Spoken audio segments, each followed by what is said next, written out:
Hello bachcho, let's read the question. Consider the following statements. That is, mammals of warmer climate generally have shorter ears and limbs to minimize heat loss.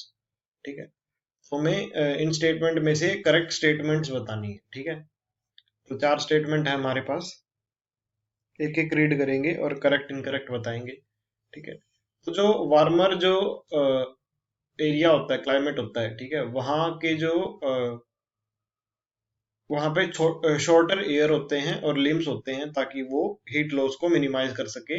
मतलब जितना कम surface area होगा उतना ही कम heat loss होगा. तो इसका ये statement क्या है, हमारी करेक्ट स्टेटमेंट है.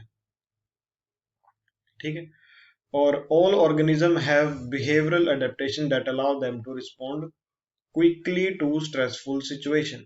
ठीक है, तो सारे ऑर्गेनिज्म के अंदर क्या है, एक बिहेवियरल एडेप्टेशन है ये, जो कि उनको अलाउ करती है.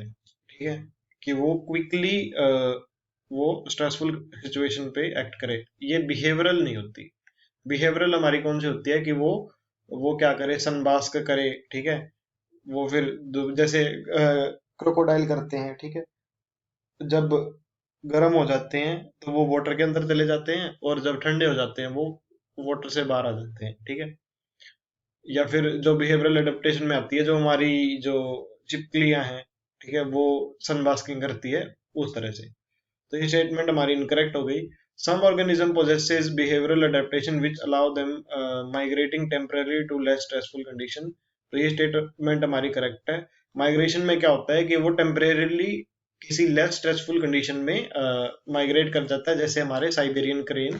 ठीक है, साइबेरियन क्रेन का क्या है, एक एग्जांपल है. Invertebrate and fishes live at great depth in ocean have biochemical adaptation to cope up with high pressure. तो हमें पता है जितना ज्यादा डेप्थ बढ़ेगी उतना ज्यादा क्या बढ़ेगा, हमारा प्रेशर बढ़ेगा. ठीक है, उतना ज्यादा क्या बढ़ेगा, हमारा प्रेशर बढ़ेगा. प्रेशर क्या है, हाइट के या फिर डेप्थ के डायरेक्टली प्रोपोर्शनल है. तो ये स्टेटमेंट भी हमारी क्या है, करेक्ट स्टेटमेंट है. तो answer will be C, one third and fourth. तो answer will be C. Hope you guys understood. Thank you very much and best of luck.